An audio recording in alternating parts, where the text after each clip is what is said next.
morning, everyone, and good afternoon.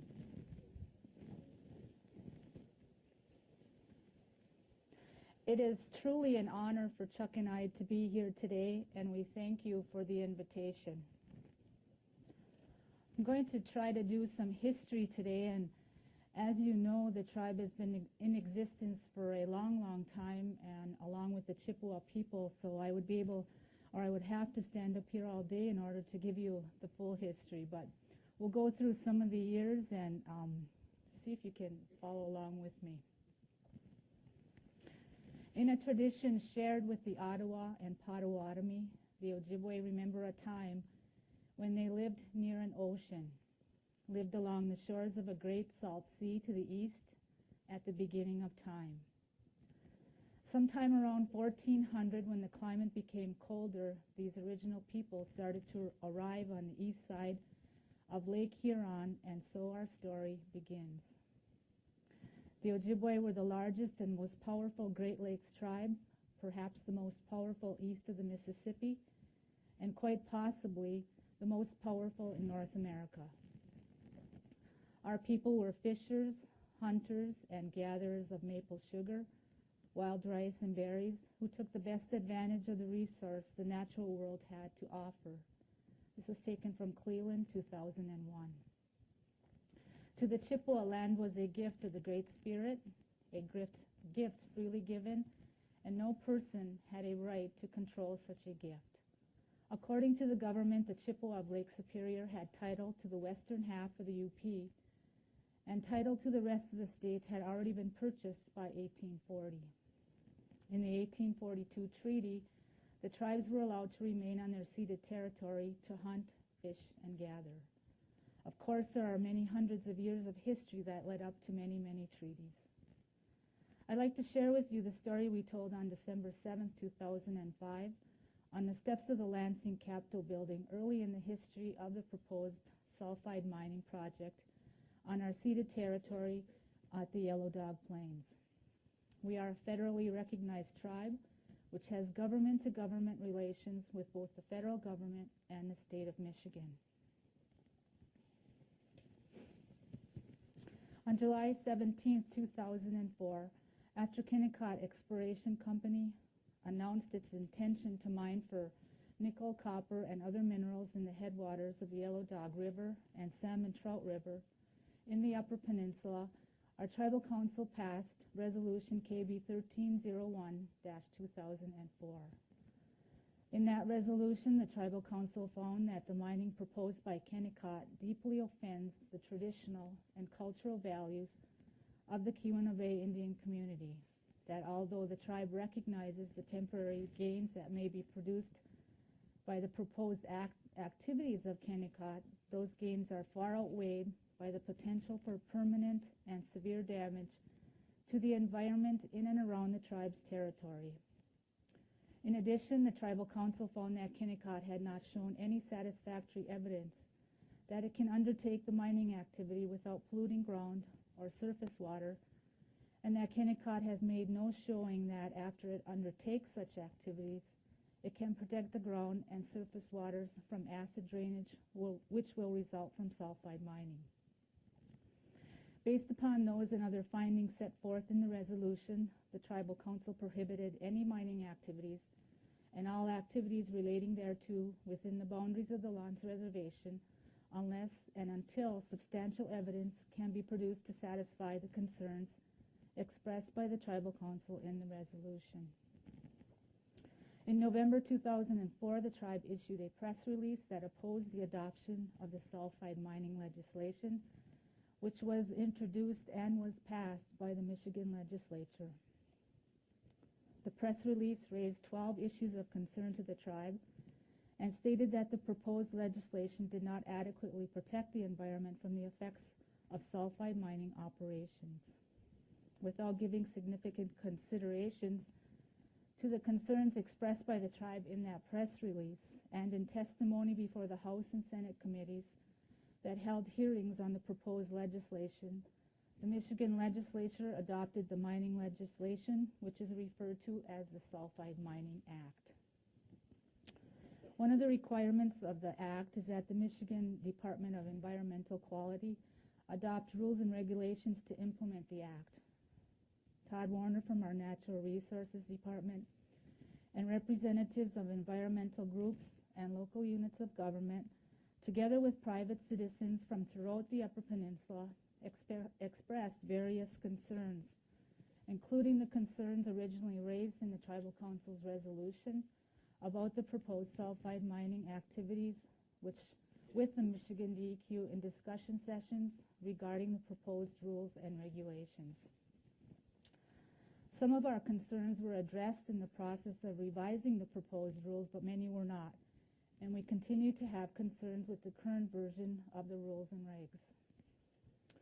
When I attended the Tribal State Annual Summit meeting on May 13, 2005, I expressed the tribe's concern about proposed sulfide mining activities and the DEQ's proposed rules and regs. I am pleased to report that other tribes have also adopted their own resolutions opposing these mining activities. In addition, on behalf of the tribe, I sent a letter to Governor Granholm in June 2004, which also expressed the tribe's concern with the proposed rules and regs. In that letter, I requested that the governor remember the May 13, 2004 Intergovernmental Water Accord, which was entered into by the federally recognized Indian tribes of the state of Michigan and the governor at the May Summit meeting, and reminded the governor that the accord recognized the essential role of the Great Lakes and Michigan's inland lakes, rivers, streams, and groundwater in the past, present, and future destiny of both the state of Michigan and tribal nations within the state. According to our teachings, to honor all of the creation is to have respect, and water is a gift of life and is sacred. As many of you know or may not know, the current global state of water is one of great danger. Water has been able to sustain itself through Earth's natural process of purification, but our world of technology and gain for profits is not paying attention to the endangered state of our water today.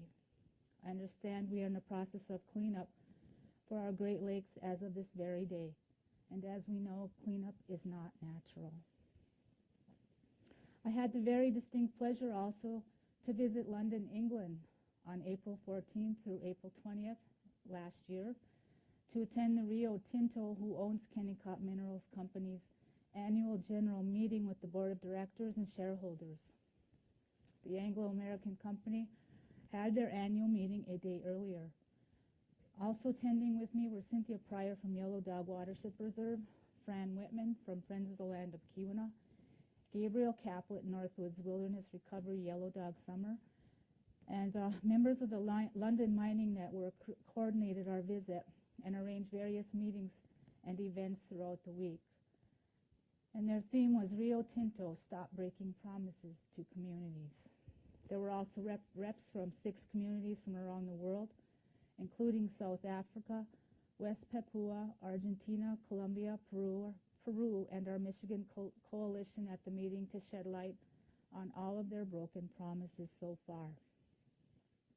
We also met with various other agencies in London throughout the week. We went into the meeting, and it was held at Queen Elizabeth II Conference Center across the street from Westminster Abbey. There were 16 Rio Tinto board members with an auditorium of around 300 shareholders. Persons in the audience were given a chance to ask questions with a proxy card. I was able to ask 3 questions and give comments, but only after I was told to limit my questions to 1. Audience members from the mining network objected, and I was able to continue. And I asked, how will you protect and guarantee our treaty rights with the United States to hunt, fish, and gather on this land? How will you protect our Great Lakes Superior where the rivers flow?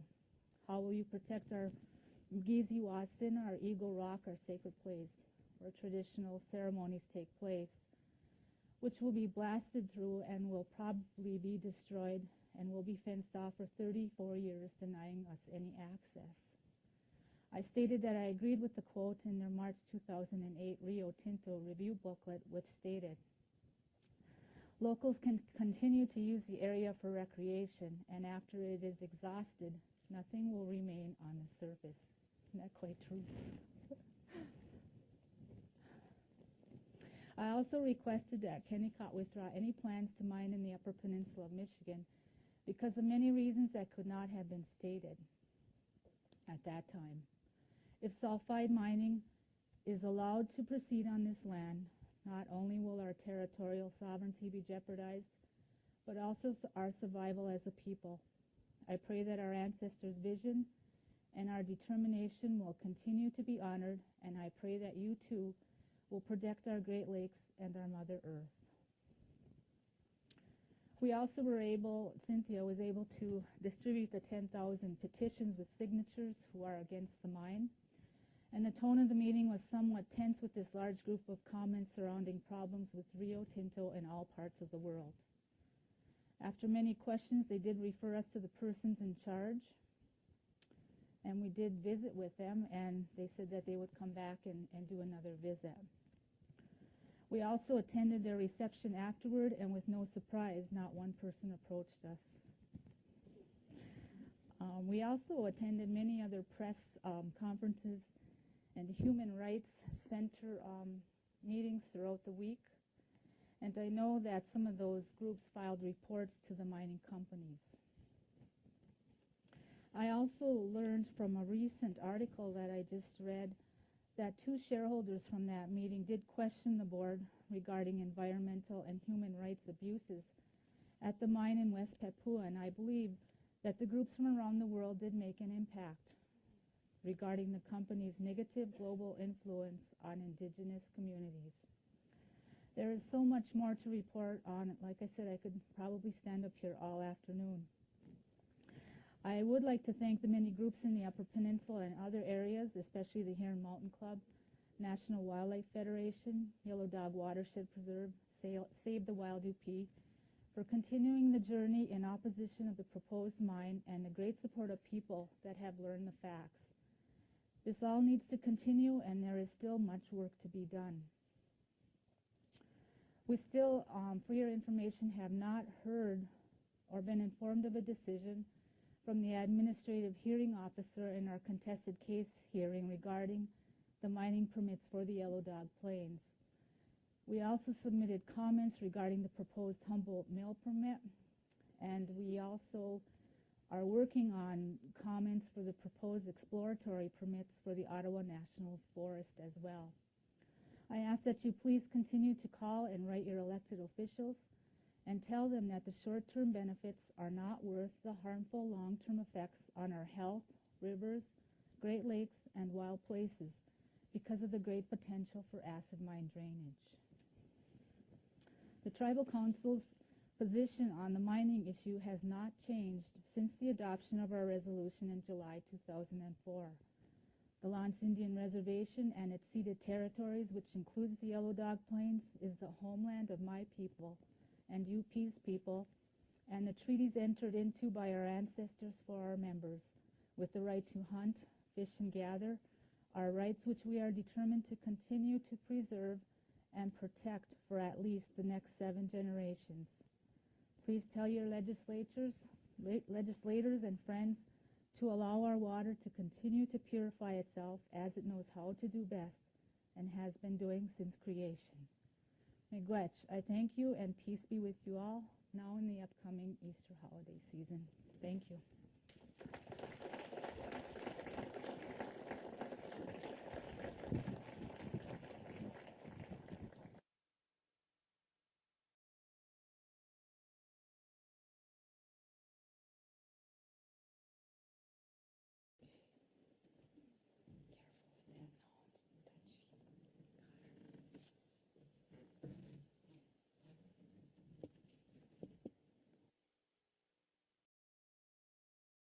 Okay, I am Keweenaw Indian Community's mining specialist. And I'm a geologist and an engineer with 10 plus years of underground mining experience and 15 plus years of environmental consulting. And I mention my background only to emphasize how seriously Keweenaw Bay Indian Community takes the threat of sulfide mining, to hire a technical person full-time to work on these issues.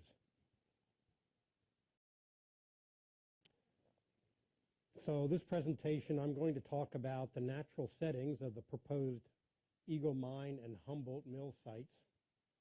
I'm going to briefly describe what the mining activities at these two sites are, and I am going to elaborate a little bit on the technical issues regarding these proposed operations. So what's the big deal? What are the risks? Sulfide minerals degenerate when exposed to moisture and air, to sulfuric acid and heavy metals, dissolved heavy metals. When the rock is exposed to humidity and oxygen, this is what happens. The rock breaks down and produces dissolved metals and sulfuric acid. The proposed mine and mill here in Marquette County will bring millions of tons of metal sulfide minerals into the environment where it can, if not totally controlled, affect all life forms. First, I'll look at the Eagle Mine, Yellow Dog Plains. Where are the Yellow Dog Plains, for those of you that are not from this area? We have Marquette in the lower right corner there, and about 25 miles northwest of Marquette, where the red star is there, is where the proposed mine location is. It's right on top of the Salmon Trout River because the ore deposit lies directly below the river. It's also very close to the Yellow Dog River, and parts of the Yellow Dog River watershed run through the mining area. The other thing I'd like to point out here is on the left side, we have the Keweenaw Bay Indian Community's reservation, the Lance Reservation. That's a distance of only about 20 miles away. It's essentially in the reservation's backyard. This is certainly one of the reasons why the Keweenaw Bay Indian Community has taken such interest in this, because of its close proximity. This is a map of the ceded territories by the various treaties with the U.S. government. The 1842 treaty area is where we are now, where the Keweenaw Bay Indian Community Reservation is and where this mine is proposed. This is a bit of a busy diagram, but very briefly, it's a topographic map of the mine area. The red outline there is Kennecott's land, and being a topographic map, where you see the sort of brown shading, and that is where the topography drops off quite a bit. There's several steps as the higher elevations step down to Lake Superior. That's a bay of Lake Superior in the upper right corner there. It's only 12 miles away from the proposed mine location. What I want to emphasize in this slide is the amount of water surrounding the mining area. This is a very water-rich area, lots of streams, lots of wetlands. The yellow and orange lines delineate numerous watersheds and sub-watersheds.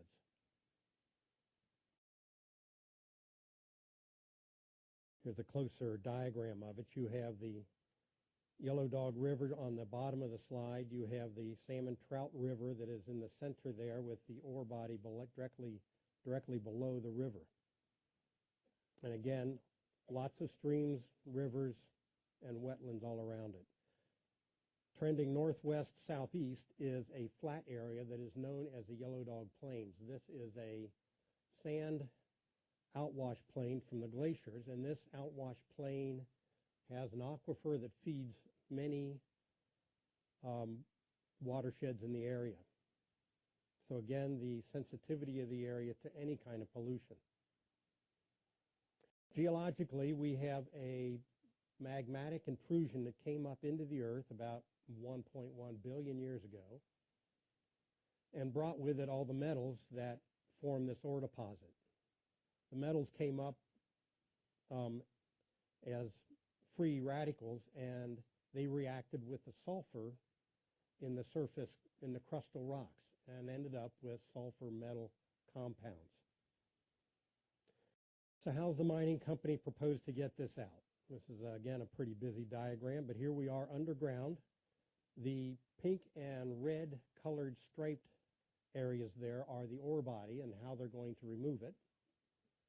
They're going to come in from the left with a tunnel that's going to come down to about the midpoint of the ore body. They're going to do a corkscrew tunnel down to the bottom of the ore body and start to mine the rock out. They will mine from the bottom up till they remove all the ore. At the same time, they'll be putting development rock that they have removed to tunnel down to the ore body, back into the mine and backfill it. Here's the same layout from a different view. We're looking from the south to the north.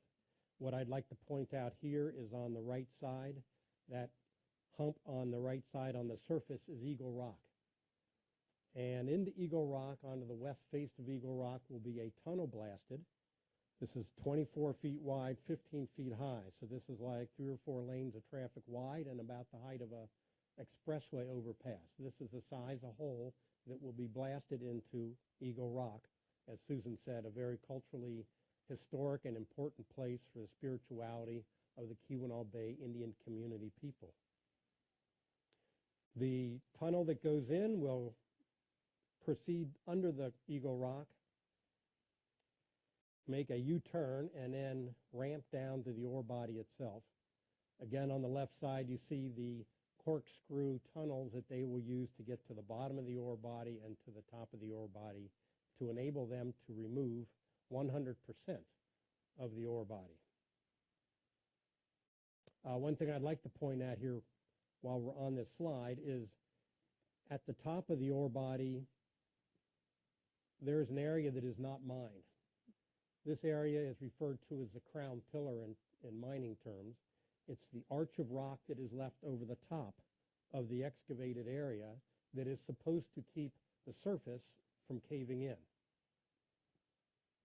This surface, in this case, has the Salmon Trout River immediately over the top and quite a bit of wetlands. But I'll talk about this crown pillar a little later on. Here's a plan view of the mining area, looking down on it. On the left side, the red outline is the outline of the ore body. As you can see, it is virtually directly underneath the Salmon Trout River there in dark blue, and it's underneath the wetlands of the Salmon Trout River in the light blue. The orange on the left are the spiral ramps. We're looking down on it to access the ore body. And the tunnel that goes all the way back to the right there does a U-turn and comes out of Eagle Rock, represented here by all the topographic lines where the orange line stops. To the north of that, on state-owned land, is 120 acres of mining facilities. This is where the rock will be crushed, ground, stored, and processed in preparation for shipment and final processing. Down in the lower part of the slide, to the right, is the Yellow Dog watershed wetlands, part of the Yellow Dog river system. So it is also very close here. We have 2 major rivers. These are both pristine, prime rivers, very highly prized by trout fishermen and beautiful areas to visit, very undisturbed at this point. But again, I want to emphasize that the ore body and the mining occur directly underneath a river and the wetlands. When the mine was proposed, Keweenaw Bay Indian community reacted in a number of ways. Again, as Susan mentioned, the Keweenaw Bay Tribal Council passed a resolution opposing sulfide mining in 2004.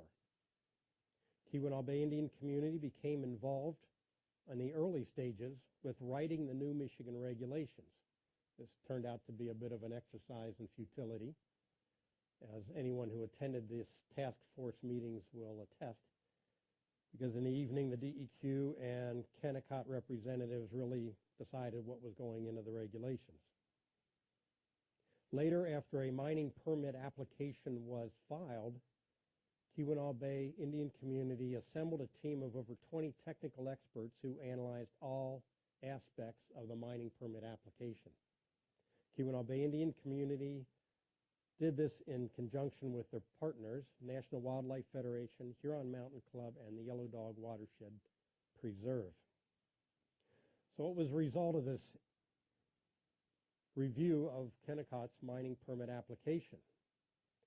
Our experts came up with, and we submitted to the state of Michigan, over 1,000 pages of comments on technical deficiencies in the mining permit application. These comments documented hundreds of technical mistakes, inadequate field work, poor missing analysis, missing data, unsubstantiated assumptions, faulty conclusions. All we are really asking and looking for is sound, defensible science. And I can say that if we had found this in Kennecott's permit application, it may have been over.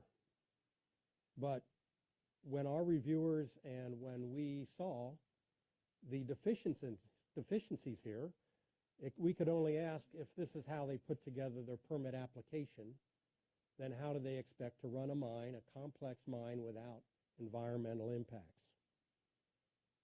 Our conclusion was that the application was legally and scientifically insufficient to justify issuance of the mining permit. 6 weeks later, DEQ issued the permit, and Keweenaw Bay and their partners sued the state of Michigan for issuing the permit.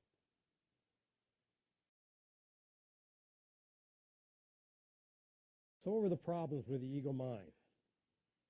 This is a bit of a crowded slide, but it only attests to the fact that we have a lot of problems with the mine. First, and on the top of the list, has got to be the ultimate collapse of the crown pillar. Our experts, people who reviewed this that are experts in the geotechnical field, all came to the conclusion that eventually that crown pillar is going to subside. That brings the river into the mined out area and in intimate contact with the sulfide minerals. Now the problem with that is that surface water carries a lot of dissolved oxygen, much more dissolved oxygen than you find underground.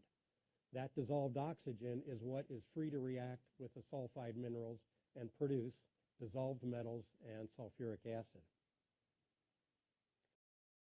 This will result in a reservoir of contaminants being left behind when the mining company is done with its mining operations.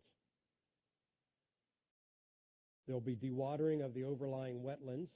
There'll be discharge of over 500,000 gallons of mine water per day into local aquifers. We have very serious problems with the predicted volume that the mining company is saying they're going to get into the mine, and the concentration of contaminants that their wastewater treatment plant is going to have to deal with. There'll be impacts to air from two different sources: fugitive dust from trucks and activity on the site. There'll be a 30-meter stack expelling air from the underground. It's the exhaust air from the underground part of the mine, which will have three contributors to air pollution, and that is all the ammonium nitrate that is used in the blasting agents, all the diesel fumes that is generated by all the equipment underground, and last but not least, all of the sulfide minerals that will be in the dust particles that come out of that stack. That is unabated. Certainly an aspect of this that is felt by all of us is the industrialization of one of Michigan's few remaining wild areas. Some have said the largest remaining. I have not taken a planimeter out and measured the square miles, but it is reputed to be the last large area that's off the grid. So that's a definite loss.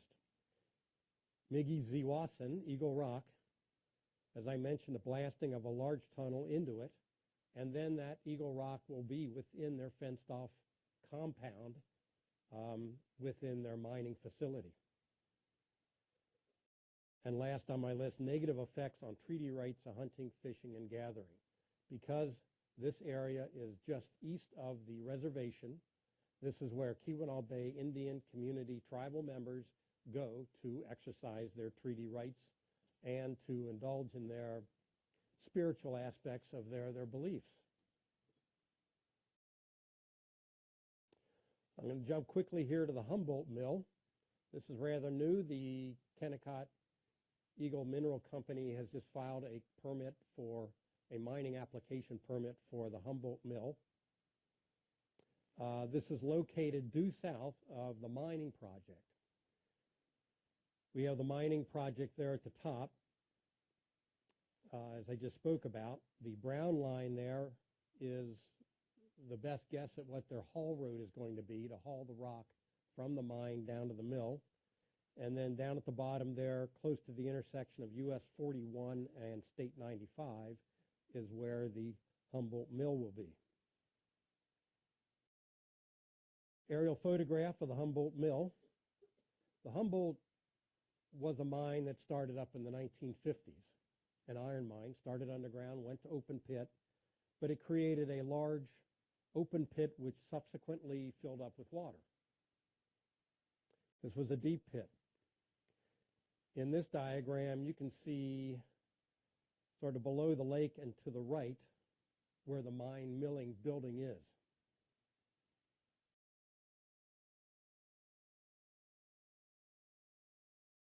In red is the Humboldt Mill location. It is in the center of the middle branch of the Escanaba River watershed.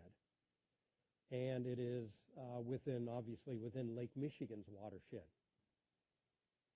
So first we have the mine, which is in close proximity to Lake Superior, creating an acid mine drainage threat.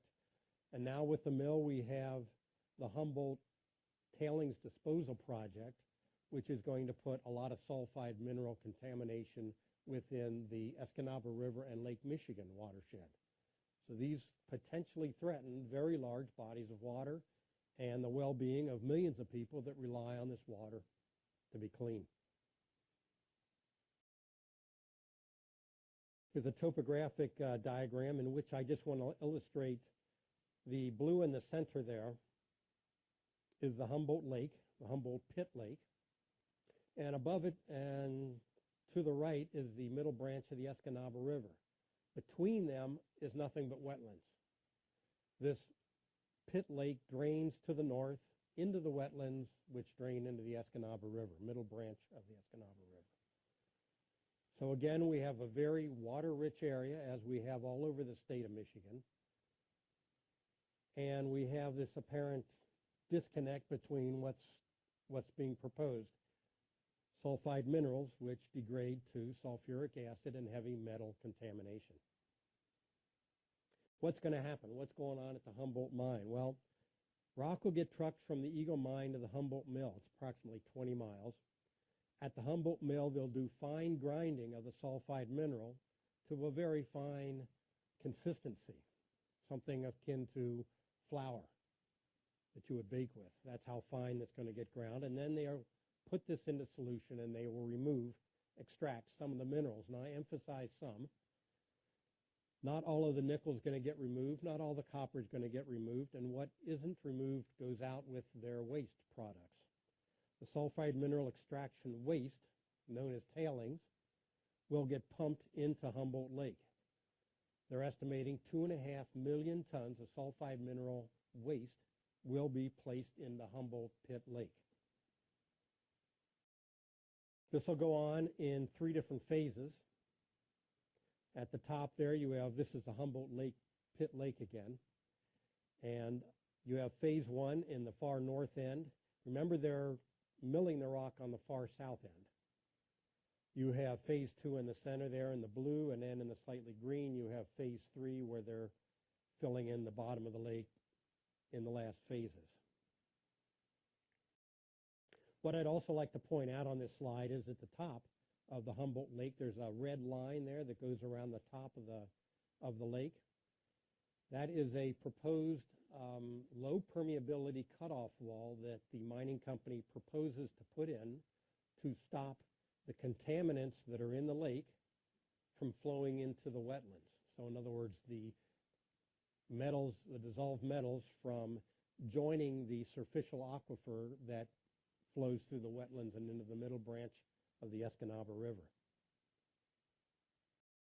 Here's that same lake in cross-section. At the bottom or in the center there, you have phase 1 and 2 and 3 of their placement of the ground up rock with the sulfide minerals into the bottom of the lake. To the right, though, I would like to draw your attention to the lower line. I could use a pointer at this point. That's the top of the bedrock, that lower jagged line. And the vertical straight black line is the proposed low permeability cutoff wall that theoretically will keep contaminated water in the lake from flowing into the aquifer to the north. North is on the right, south is on the left. The cross-section line through the lake is that diagram to the lower upper right-hand corner, if you can read that. So what are our problems with waste disposal in Humboldt Lake? Well, the first one I, as a geologist, noticed when going through the mining permit application was that they assume that no groundwater moves through conduits through the bedrock, despite the area's structural complexity. And by structural complexity, I mean presence of faults, breccia zones, shear zones, any kind of zone through the rock where the rock is broken that will allow groundwater to readily move through it. The mining company treats Humboldt Lake as if it's a sealed bathtub and no water will leak out of it. We clearly didn't agree with that. The design assumes that the Humboldt Pit Lake is and will remain permanently stratified, that it will never mix, never turn over. Natural lakes turn over twice a year, once in the fall and once in the spring, and this is due to a variety of natural things that go on with the densities in the waters and the temperatures in the water, but it's natural for lakes to turn over. This mining plan assumes that that lake water will never turn over or mix, and that the dissolved metal contaminants will remain immobile and isolated from the environment in the bottom layer of the lake. It's a very fundamental assumption they're making in their plans.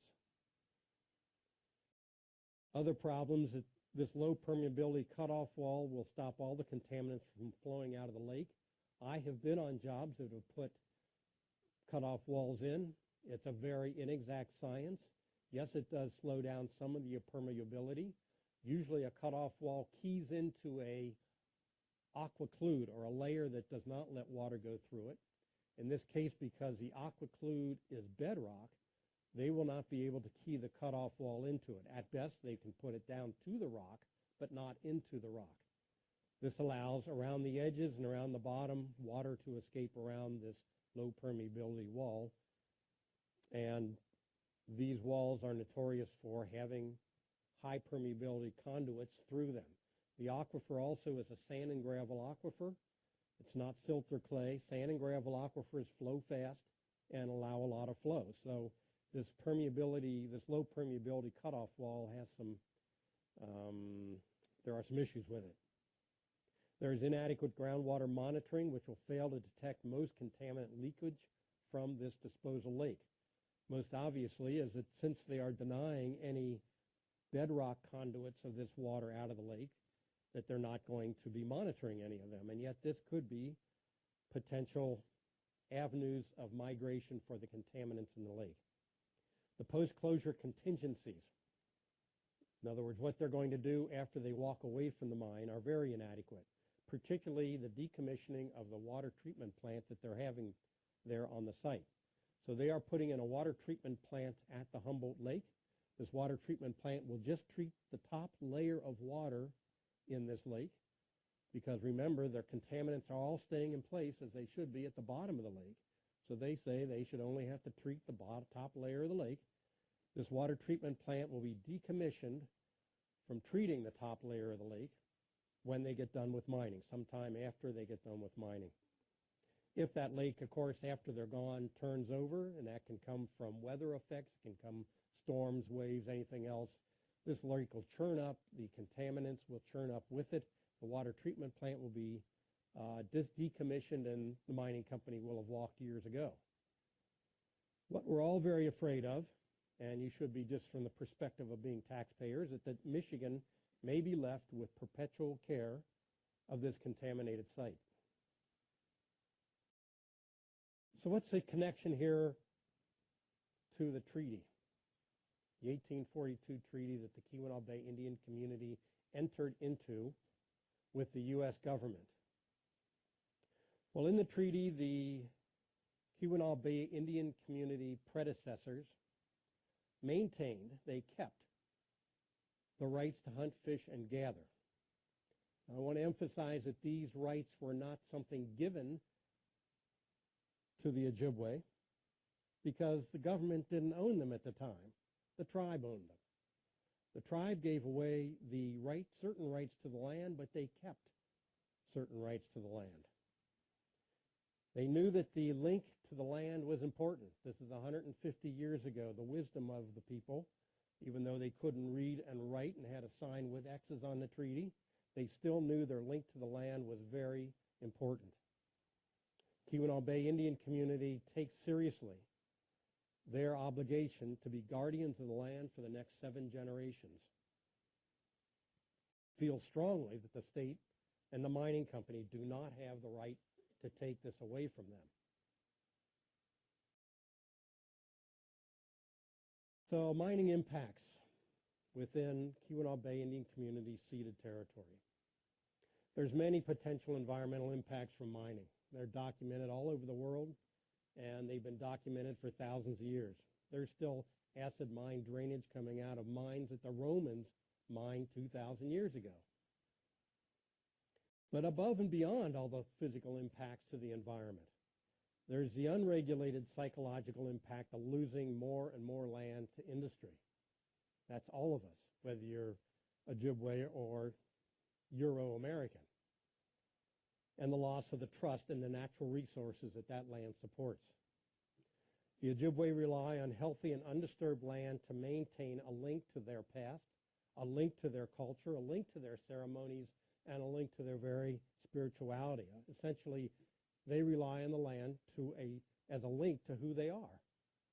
So the ultimate mining impact here, above and beyond the environmental impacts, is the loss of this link to the land.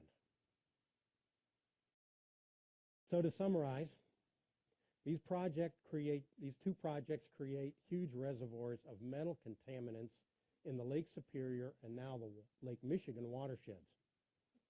The proposed metal sulfide projects are within Keweenaw Bay Indian communities' treaty-ceded lands that are critical to exercising their treaty rights. And these lands are how they maintain a link to essentially who the Ojibwe are. And with that, I'll open the floor to questions, if you have any. Yes?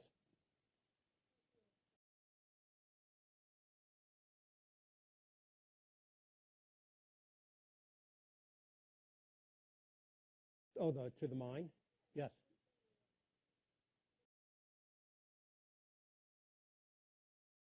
As a mining engineering person, I have worked in a number of underground mines, and they were all, unless they're very close to the surface or within a mountain where you have a valley next to it, they're all accessed by vertical shafts. So your question's a very good one. Why would they do this? And they run this tunnel for, I think it's 3,300 feet, like 3/4 of a mile or something, to the mine. The real answer there, we suspect, but the mining company will not acknowledge, is that they have other ore deposits in the area. And that ramp happens to go by one of the other ore bodies. So when they go to develop the other ore bodies, they've got an immediate, they'll just do a branch in the tunnel to get access to the other ore body. That other ore body is referred to as Eagle East. But yes, that's very suspicious. Caught all of our attention right away. Yeah. Please do.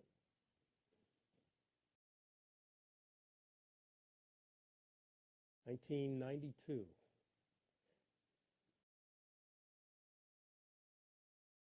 I don't think anybody knew about it. They bought them. They bought one huge block of mineral rights from Ford Motor Company, who sold them 465,000 acres of mineral rights in Marquette and Baraga County.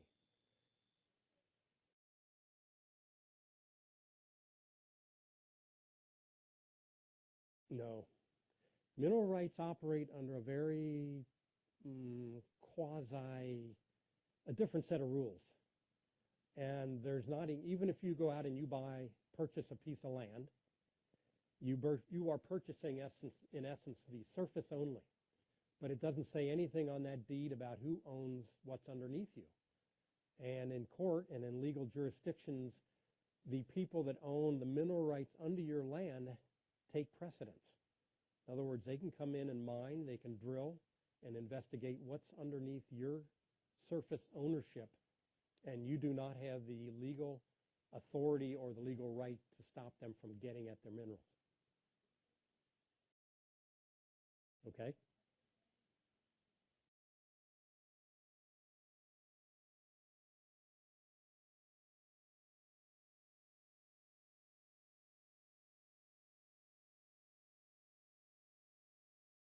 If they own the mineral rights, that's correct.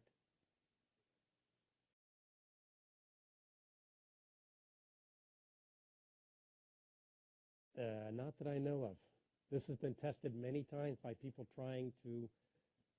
I'm afraid that most people assume that when they buy a piece of surface, that this is my piece of terra firma, this is my land, and it's mine, without even knowing that mineral rights are a part of the land, or more alarming, that the mineral rights were stripped away from the surface years ago by the big mining companies, big timber companies, the railroads, all of the big purchasers of land in the early days, in the early 1800s, usually would strip away mineral rights from the surface and then sell the surface off without the people who bought the surface knowing that they didn't own the mineral rights. And there's a lot of people in Marquette and Baraga County now coming to realize how this all works.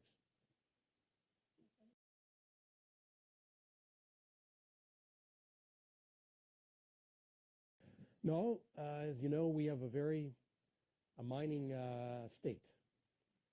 There were mines in the state within a year or two after the state joined the Union back in 1837. So, and I explain that because the mining lobby was very influential in the laws of this state. And while a lot of these things like mineral rights don't seem to make sense, it is because of the influence of the mining industry in the state of Michigan that you even have mineral rights, that you even have them stripped away from surface rights. But part of what the mining industry built into this whole arrangement was that the people who own the surface get to pay all the taxes. The mining company who owns all the rock underneath you pay no taxes and yet have legal precedence over you. So it's not a level playing field. Yes, sir.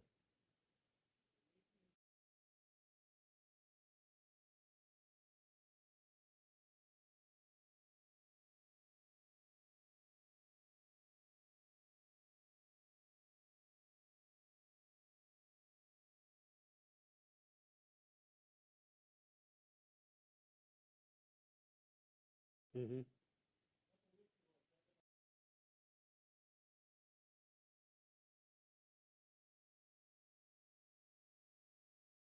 Yes. It's the Okanagan boulder, and it's on a pallet in the basement of the Smithsonian Institute. Yes.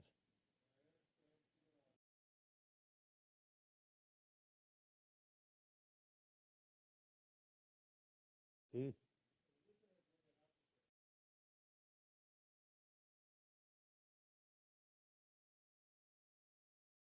I agree. Mm-hmm. Only that I know a little bit of the history of the boulder. I know that before it got removed, people had attempted to hack it, saw it, blast it, and somehow make it smaller so they could haul it away and sell the copper. But it was so big and so massive that it was hard to move. But I don't know anything about the attempts to bring it back. I'm afraid that's not something I know about. There are several of these kinds of boulders. There was a big one pulled up off the bottom of Lake Superior 2 years ago, I think, the north side of the Keweenaw Peninsula. But that's even larger than the Okanagan boulder. Piece of massive flowed copper. Yes?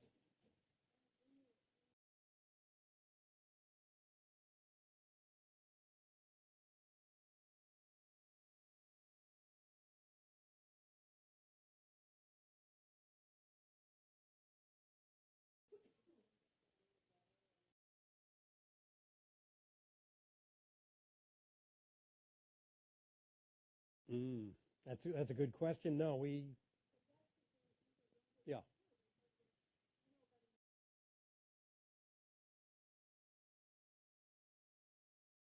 no, that's correct. No, that's not really taken into consideration.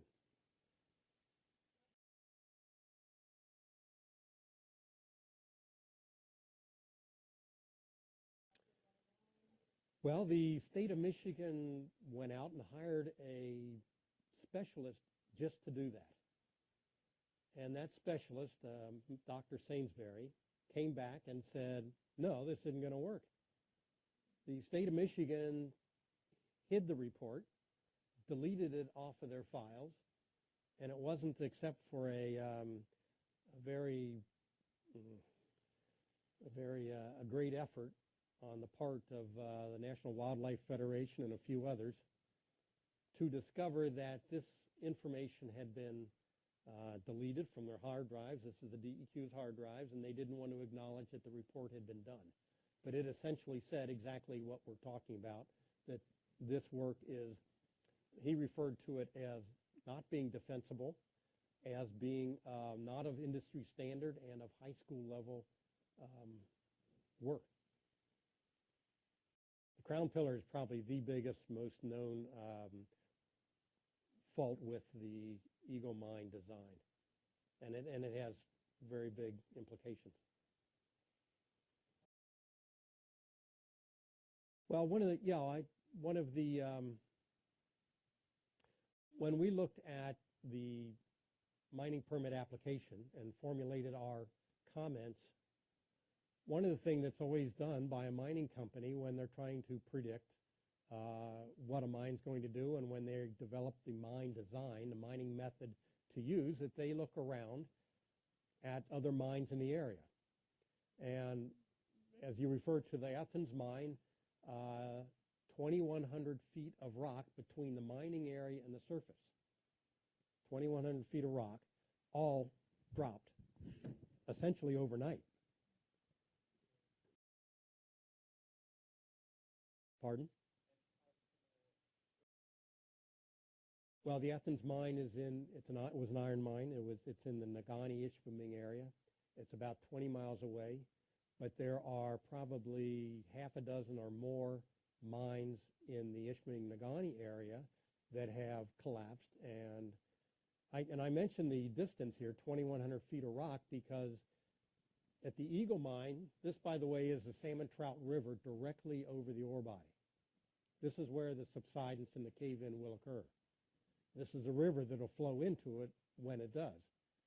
I mention it because the new mine plan, this is with the improved and thicker crown pillar, only has a couple hundred feet of rock between the top of mining and the top of bedrock that's going to be supporting it. I worked in a mine where we went through 4,200 feet of rock between the opening underground and its expression on the surface when it caved in. And it wasn't there the day before. I came to work one morning, looked up on the mountainside, and there's a hole, quarter-mile wide, dropped 800 feet overnight. So this is not some far-flung, extreme phenomena. If you underground mine and you take out large amounts of rock, as I mentioned, Kennecott is going for a 100% extraction. They're not leaving any pillars to support anything. They're taking 100% out. So collapse is a definite threat. Yes?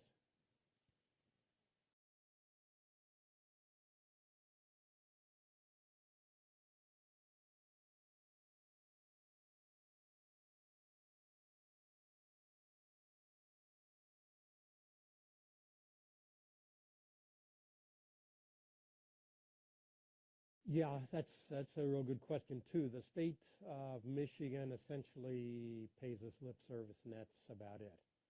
For example, let me tell you, Susan and I went to a meeting at the DEQ, went to Lansing.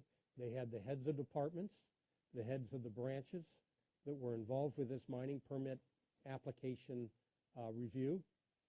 I gave a presentation 3 hours long, sort of like this, but in much more detail with why we had problems with every phase of the mine design. At the end of that, we got one question.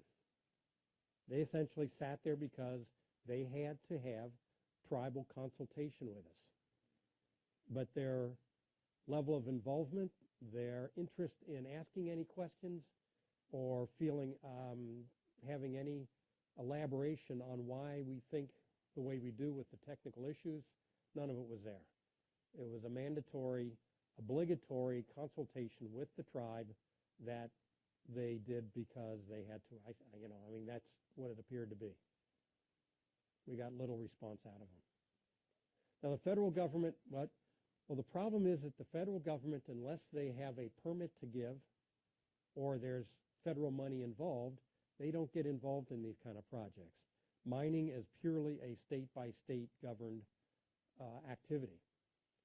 So the federal government, luckily, we do have one permit that's required of this mine that's a federal permit, and that has brought the EPA into it, and the EPA has definitely been much more serious about their government-to-government consultations with the tribe.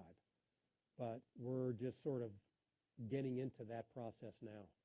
But the state's not real interested in it, what the tribes have to say. Yeah.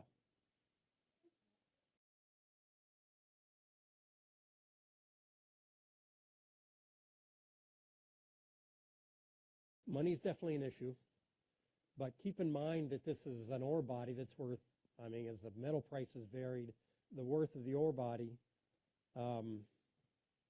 went from $4 billion to $8 billion. To me, $8 billion is plenty of money to do anything you want. This whole mine, to get all this rock out of here, to mill it, to get it to market, to pay all employees, to pay all the taxes, the royalties, the fees, is going to be less than $1 billion. So where does the $4 or $5 billion go? It goes into the pockets of a mining company, a foreign mining company, and out of the state of Michigan. That, to me, does not make good economic sense. For the worth of this ore body, Kennecott should be building a Cadillac mining operation. Money should be absolutely no object. Well, I mentioned at the DEQ there was one question, and that was the one question that the deputy governor asked. Is there a safe way to get this out of the ground? And that's hard to judge until you see what their mine plan is. I mean, it's sort of a show me thing. The main issue here is we have a rock type and mineral type that reacts with water and oxygen, and we have an environment that is very water rich. Now, you can go to Butte, Montana, for example, which has been totally trashed by 150 years of sulfide mineral mining, but it's a dry area. You can go around the world, and a lot of the areas where they do sulfide mining are very dry areas, Australia and other places. But here in the Upper Peninsula, Michigan, there are those who would contend that this is no place to do sulfide mineral mining at all, simply because of the amount of water and moisture in our environment up here. So, yeah.